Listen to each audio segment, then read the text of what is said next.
Friends, તમારું સ્વાગત છે મારા કિચનમાં. આજે આપણે બનાવીશું 1 કપ ચોખાના લોટમાંથી માત્ર 5 મિનિટમાં બની જાય એવો ક્રિસ્પી ટેસ્ટી એવો નવો નાસ્તો ચટપટી ચટણી સાથે બનાવીશું. સવારે નાસ્તામાં કે બાળકોને લંચ બોક્સ માટે કે નાની નાની ભૂખ માટે ખૂબ જ સ્વાદિષ્ટ લાગશે. જો તમને મારી રેસિપીઓ ગમતી હોય અને હજુ સુધી ચેનલને સબસ્ક્રાઈબ ન કર્યું હોય તો સબસ્ક્રાઈબ કરજો અને બાજુમાં આપેલી ઘંટી દબાવજો એટલે નવી નવી રેસિપીના નોટિફિકેશન આવે. તો ચાલો બનાવીએ. એના માટે એક બાઉલમાં 1 કપ ચોખાનો લોટ, એમાં અડધો કપ રવો એટલે કે ઉપમા શીરા માટે જે વાપરીએ એ મેં રવો લીધો છે. 2 થી 3 ટેબલ સ્પૂન જેટલો ઘઉંનો લોટ, 1 ટીસ્પૂનથી થોડું ઓછું મીઠું, 20 મીઠા લીમડાના પાન આ રીતે ચોપ કરેલા, 2 લીલા મરચાં આ રીતે સ્લાઇસ કરેલા, અડધો કપથી થોડા ઓછા ધાણા આ રીતે ઝીણા કટ કરેલા, 1 ડુંગળી ઝીણી કટ કરેલી. ડુંગળી ન ખાતા હોય તો ડુંગળી તમારે સ્કીપ કરવાનું, બાકી બધી સામગ્રીઓ તમે ઉમેરી શકો છો. તમે આમાં જો ડુંગળી ન ઉમેરવાના હોય તો 1 ચમચી પાવડર શુગર તમારે ઉમેરી દેવાની, 1/4 ટીસ્પૂન જેટલી હિંગ અને 1 ટીસ્પૂન લાલ મરચું પાવડર, 1 ટેબલ સ્પૂન સફેદ તલ અને 2 થી 3 ટીસ્પૂન જેટલું ડેસિકેટેડ કોકોનટ સૂકા નાળિયેરનું ખમણ ઉમેરી અને આ રીતે બધી સામગ્રીઓને મિક્સ કરી દઈશું. હવે 1 ટેબલ સ્પૂન જેટલું તેલ છે એ મેં વઘારી આમાં એકદમ ગરમ કરી લીધું છે. તો 1 ટેબલ સ્પૂન જેટલું તેલ આ રીતે લોટમાં ઉમેરી દઈશું, ચમચીથી મિક્સ કરીશું અને પછી હાથેથી મસળી એકદમ સારી રીતે મિક્સ કરી દઈશું. તો એકદમ ગરમ તેલ હોય એટલા માટે તમારે આ રીતે પહેલાં ચમચીથી મિક્સ કરી હાથેથી એકદમ સારી રીતે મિક્સ કરી દેવાનું. અને હવે થોડું થોડું પાણી ઉમેરી અને આપણે સોફ્ટ એવો લોટ બાંધીશું. તો એકદમ ચીપકે એવો નહીં, હાથ પર ન ચીપકે એવો સોફ્ટ લોટ બાંધવાનો છે. તો તમને અહીંયા 3/4 કપ એટલે કે પોણા કપથી થોડા ઉપર પાણીની જરૂર પડશે.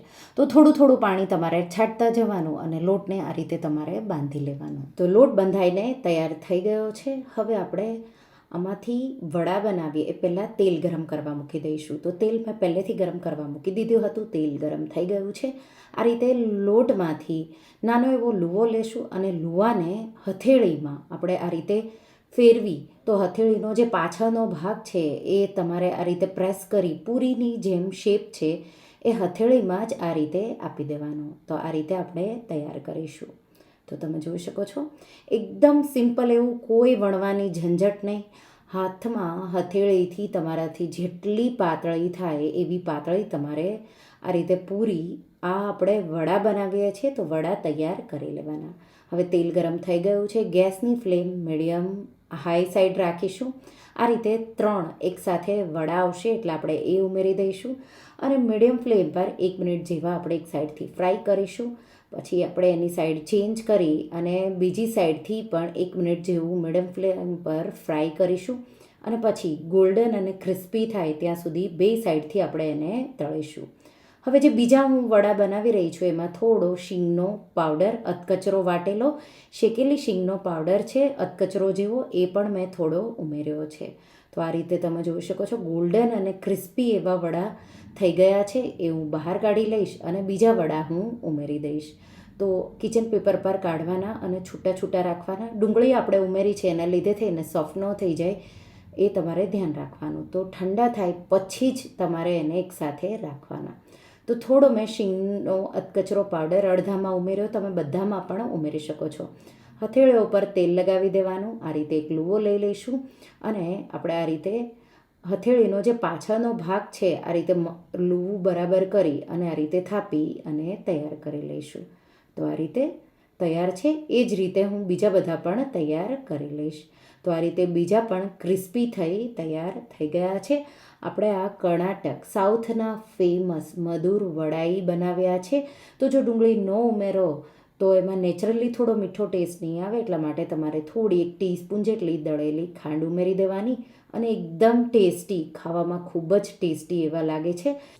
વડા સાથે આપણે ચટણી પણ બનાવી લઈશું. એના માટે મિક્સર જારમાં 1 કપ લીલા ધાણા, 1/4 કપ ફુદીનાના પાન ધોઈ અને નિતારેલા છે, સાથે એમાં 2 લીલા મરચાંના ટુકડા, 1 ઇંચ આદુના ટુકડા, અડધા લીંબુનો રસ. તો લીલા મરચાં તમને તીખું કેટલું જોવે એ રીતે તમે ઉમેરી શકો છો. 1 ટીસ્પૂન જેટલી ખાંડ અને અડધી ટીસ્પૂનથી થોડું ઓછું મીઠું, 1 ટીસ્પૂન શેકેલા જીરાનો પાવડર ઉમેરી અને આવી ચટણી સ્મૂથ વાટી લઈશું. તો હું થોડી હજી એને આ રીતે પાતળી કરી મેં થોડી વાટી અને ચટણી આપણી તૈયાર છે. તો તમે નાળિયેરની ચટણી સાથે પણ સર્વ કરી શકો છો, પણ આ ક્રિસ્પી એવી તમે વડા, એને મધુર વડાઈ કહેવાય છે, પણ તમે ક્રિસ્પી ઇન્સ્ટન્ટ પૂરી પણ કહી શકો છો. અને એકદમ ખાવામાં ટેસ્ટી એવી લાગે છે. બાળકોને તો ખૂબ જ ભાવશે. તમે બાળકોને લંચ બોક્સમાં, નાસ્તામાં તમે ચટણી સાથે કે એકલી પણ ખાઈ શકો એવી ટેસ્ટી લાગે છે. તો તમને આ રેસિપી કેવી લાગી મને કમેન્ટમાં જરૂરથી જણાવજો. અને જો તમને આ રેસિપી ગમી હોય તો વિડીયોને લાઇક કરજો, શેર કરજો અને મારા ચેનલને સબસ્ક્રાઈબ કરજો. અને આવી જ નવી રેસિપીઓ માટે તમે બેલ આઇકન બટનને પ્રેસ કરજો. Thank you for watching.